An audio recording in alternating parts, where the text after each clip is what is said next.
Pixie Hollow is unlike any other place. The seasons exist side by side all year long. But the warm weather fairies were told not to go into the winter woods, where the winter fairies live. It was simply too cold for their warm fairy wings. Most of the warm weather fairies listened, all except one. It was a busy day in Pixie Hollow. All the Tinker Fairies were making snowflake baskets to be delivered to the winter fairies. "That should be enough to finish the baskets," Tinker Bell said, dropping off a batch of leaves. Once all the baskets were done, snowy owls would fly them to the winter woods. Tink wished she could go to the winter woods too. "I can't believe we make the baskets, but we don't get to take them to the winter fairies," she complained to her friends Bobble and Clank. "We wouldn't last a day in that cold," Bobble said. A few minutes later, Tinker Bell spotted her friend Fawn, an animal fairy. Fawn was taking animals across the border to the winter woods. Tink volunteered to help. At the border, Tinker Bell looked across to the beautiful snow-covered world. While Fawn was trying to wake a sleeping marmot, Tink jumped across. Suddenly, Tink's wings began to glow and sparkle. "Whoa!" she said in awe. It was amazing, thrilling, unexpected, and very, very strange. Fawn quickly yanked Tinker Bell back across the border. "Your wings! They're freezing!" Fawn cried. But Tinker Bell was too curious about what had just happened to worry about being cold. What had made her wings sparkle? After a healing talent fairy helped warm her wings, Tink headed to the library to do some research. She found what she was looking for, a book about wings. But a bookworm had eaten through some of the pages she needed. Tink was told that she could learn more from the keeper, who lived in the winter woods. There was only one thing for Tink to do.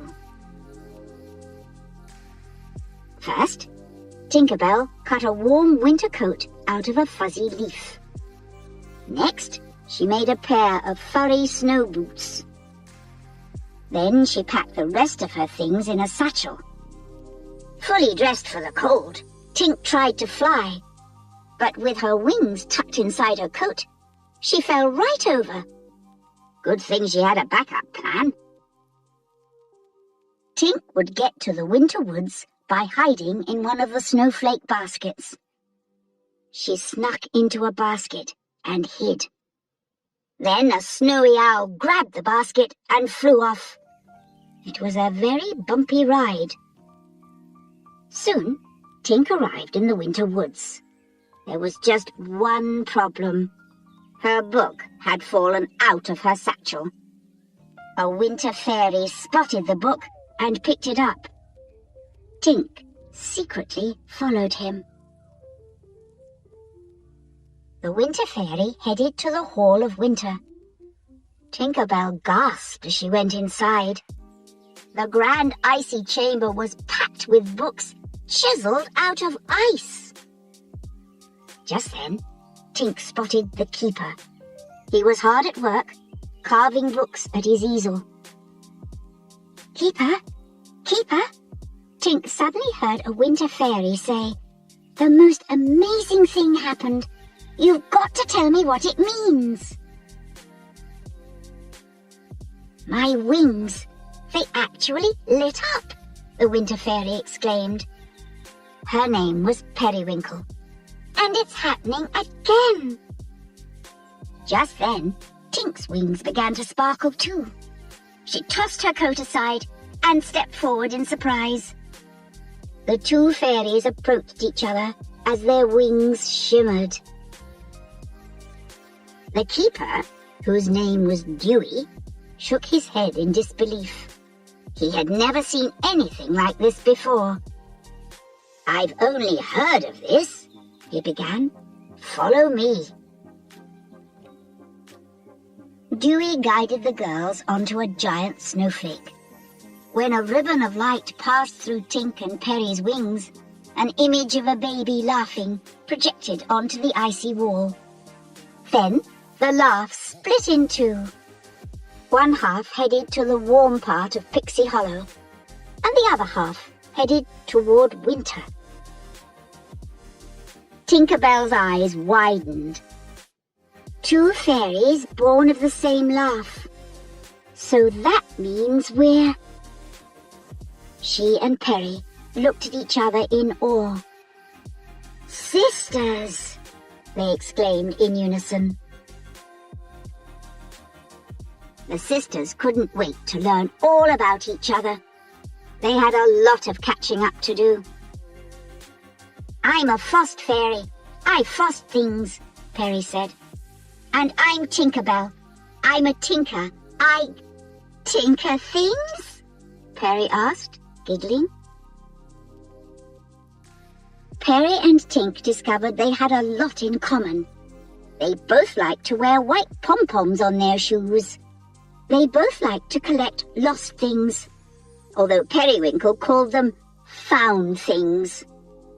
They also both liked butterflies, or at least Perry was sure she would, if she ever got to see one. And Tink and Perry's favourite star? The second star to the right, of course. Later, Periwinkle took Tinkerbell on a tour of the winter woods.